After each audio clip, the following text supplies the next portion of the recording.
નમસ્કાર મિત્રો, ફંક્શનના બીજા લેક્ચરમાં આપ સૌનું સ્વાગત છે. મિત્રો, આપણે પહેલા ફંક્શનની અંદર થોડા ઘણા ફંક્શન્સ સમજેલા છે. આ બીજા ફંક્શનની અંદર આપેલા ફંક્શનનો આપણે વ્યવસ્થિત રીતે અભ્યાસ કરીશું. આ પહેલા જો તમે પહેલાનો વિડિયો ન જોયો હોય તો પહેલા એ જોઈ લો, પછીનો આ જોઈ લો.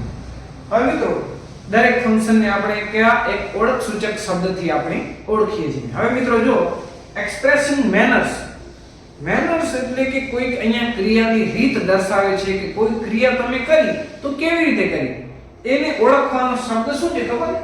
આ ઓળખવાનો શબ્દ છે ly. થી આપણે ક્રિયા સૂચક શબ્દ મળે કે આ કેવી રીતે આ ક્રિયા થાય છે. જેમ કે એક ઉદાહરણ તરીકે વાક્ય જોઈએ કે I am running slowly. બરાબર મિત્રો, અહીંયા જો આ ઓળખ સૂચક શબ્દ ly કે હું દોડું છું પણ કેવી રીતે? ધીમે ધીમે દોડું છું. બીજું વાક્ય જો કે she is watching quietly. કે તે કંઈક જોઈ રહી છે, મૂવી જોઈ રહી છે કે મેચ જોઈ રહી છે, પણ કેવી રીતે જોઈ રહી છે? ક્વાઇટલી, શાંતિથી. આ કયો શબ્દ આવ્યો લાસ્ટમાં? ly. તો હવે કોઈ પણ વાક્યની અંદર જ્યારે ly આવશે તો ly થી આપણને ખબર પડશે કે એ કયા એક્સપ્રેસિંગ મેનર્સ નો વાક્ય છે મિત્રો. તો મિત્રો સમજાવવાનું છે. આ મેનર્સ ને સમજાવવાનું શું છે? આ સાયલેન્ટલી કે કોઈ પણ ક્રિયા થાય ને, સાયલેન્ટલી થઈ, ક્વાઇટલી થઈ, પછી સ્લોલી થઈ, દરેક ક્રિયા જે ધીમ આમ ly લાસ્ટ દર્શાવે એનાથી આપણને ખબર પડે કે આ મેનર્સ દર્શાવે છે. બરાબર. પછીનો આવે છે શોવિંગ અલ્ટરનેટિવ્સ. મિત્રો અલ્ટરનેટિવ્સ ની અંદર શું આવે છે? એનો ઓળખ સૂચક શબ્દ છે ઓર એટલે કે અથવા.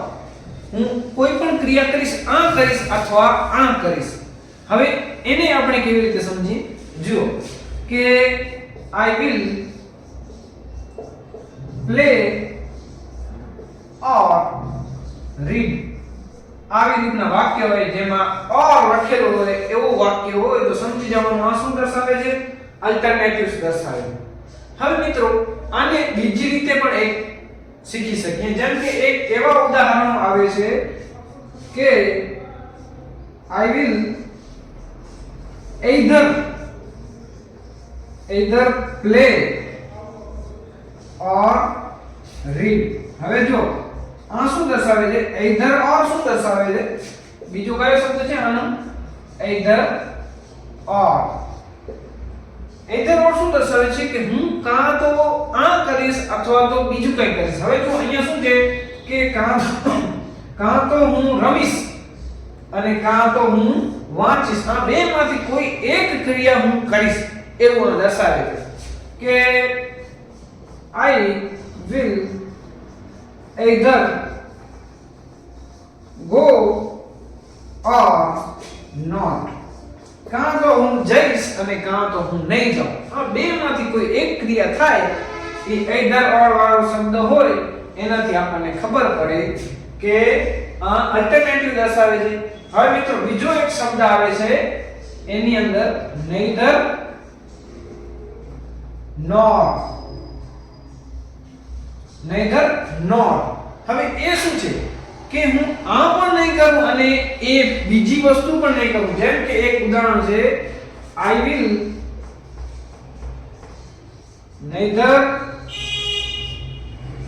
play nor read. આ શું દર્શાવે છે કે હું રમીશ પણ નહીં અને વાંચીશ પણ નહીં. આ શબ્દ શું? neither nor, either or અને ખાલી or. આ ત્રણ પ્રકારના શબ્દો શોવિંગ અલ્ટરનેટિવ્સ ફંક્શન દર્શાવે છે મિત્રો.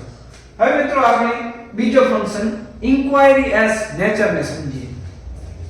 મિત્રો હવે ઇન્ક્વાયરી એઝ નેચર શું છે કે કોઈ પણ આપણે પ્રશ્ન પૂછીએ અને પ્રશ્નનો કંઈક આપણને જવાબ માહિતી મેળવવા માટે આપણે કોઈ પ્રશ્ન પૂછીએ એવા પ્રશ્નોનો વાક્યમાં આને સમાવેશ થાય છે. જેમ કે તમે એમ કહો કે પ્રશ્ન સૂચક શબ્દો, પ્રશ્ન સૂચક વાક્ય હોય આવામાં. હવે જુઓ આના કયા વાક્ય છે? જેમ કે WH થી થતા પ્રશ્નો શરૂ. દાખલા તરીકે એક વાક્ય જોઈએ આપણે વેર આર યુ ગો, કે તું ક્યાં જાય છે. આ તમે કંઈક માહિતી મેળવવા માટે પૂછ્યું કે તું ક્યાં જાય છે, તમે ક્યાં જાઓ છો, અથવા તમે એમ કહો કે what is your birth date. તમે માહિતી મેળવવા માટે માંગ્યો કે તમારી જન્મ તારીખ કઈ છે. તો આ વોટ થી કે વેર થી કે ક્રિયા સહાયકારક ક્રિયાપદ કોઈથી પણ શરૂ થતો હોય એવા વાક્યોનું ઇન્ક્વાયરીયસ નેચરના ફંક્શનમાં સમાવેશ થાય છે.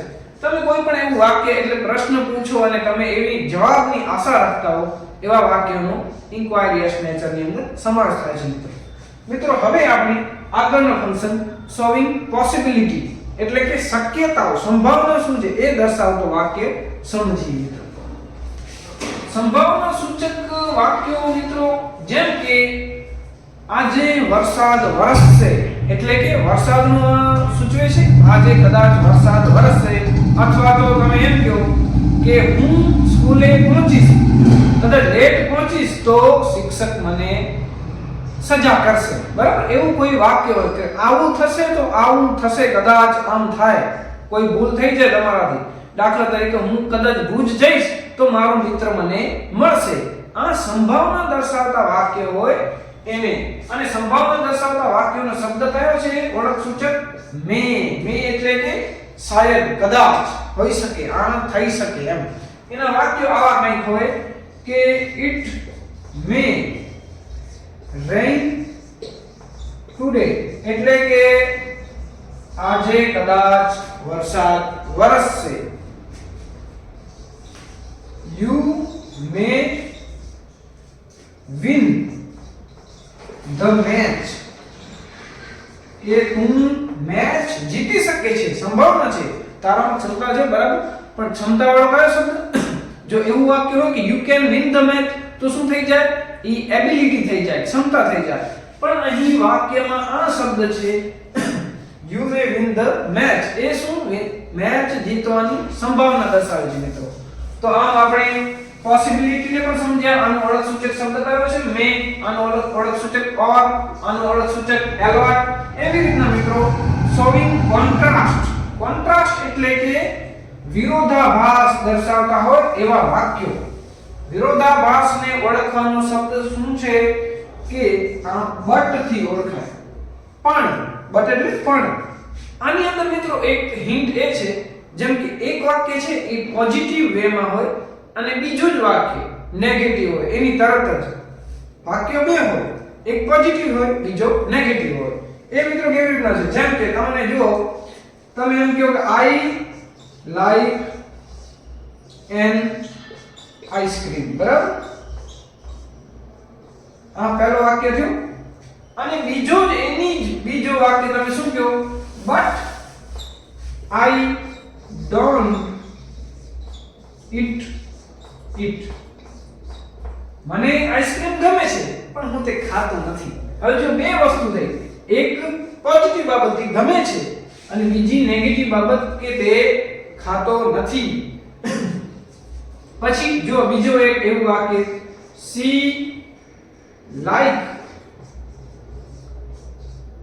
likes play cricket but she didn't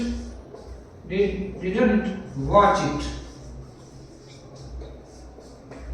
કે તેને ક્રિકેટ રમવું ગમે છે, આ પોઝિટિવ વસ્તુ છે. બરાબર, કાંઈ પણ ગમે છે વસ્તુ, એને રમવું ક્રિકેટ ગમે છે, પણ બીજી ક્ષણમાં શું કહે છે કે તે જોવું નથી ગમતું. બીજા કોઈ રમતા હોય તો એ જોવે ના, પણ પોતાને રમવું હોય તો રમે.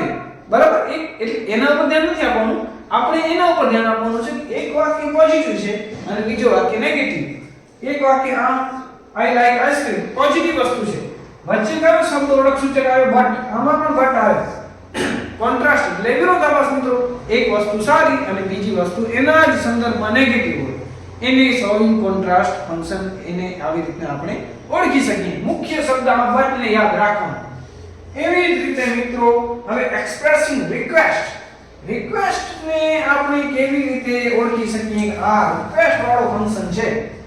મિત્રો એક નાનકડો શબ્દ યાદ રાખજો કે પ્લીઝ.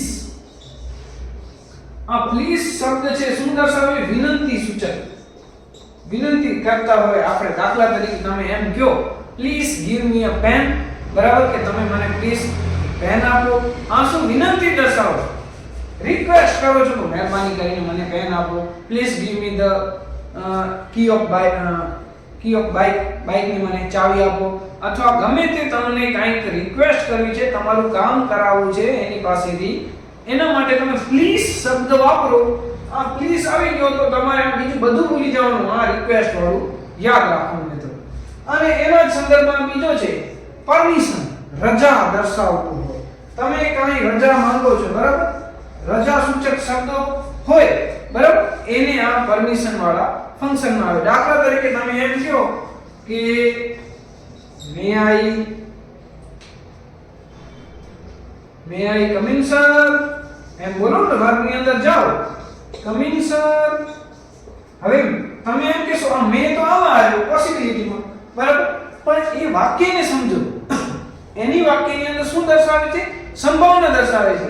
અને અહીંયા તમે મે શું કામ યુઝ કર્યો? રજા લેવા માટે. May I come in sir, may I go sir, કોઈ પણ વસ્તુ, may I do that work sir, હું આ કામ કરી શકું સાહેબ, પરમિશન લ્યો છો, એવા કોઈ વાક્ય હોય એને પરમિશનની અંદર પરમિશનના ફંક્શનમાં સમાવેશ થાય છે. દાખલા તરીકે હજી પણ આપણે મે ના સંદર્ભમાં જ બધા યુઝ થાય છે.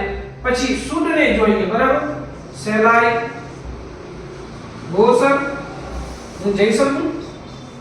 આ શું છે? પરમિશન માંગો છો, સાહેબ હું અહીં જાઉં, રજા પડી હવે હું જાઉં. એવા પ્રકારનો કોઈ પણ વાક્ય આવતો હોય ત્યારે આપણને આ શોઈંગ પરમિશન ફંક્શન યાદ રાખવાનું મિત્રો. તો મિત્રો આજના માટે આટલું. Thank you very much.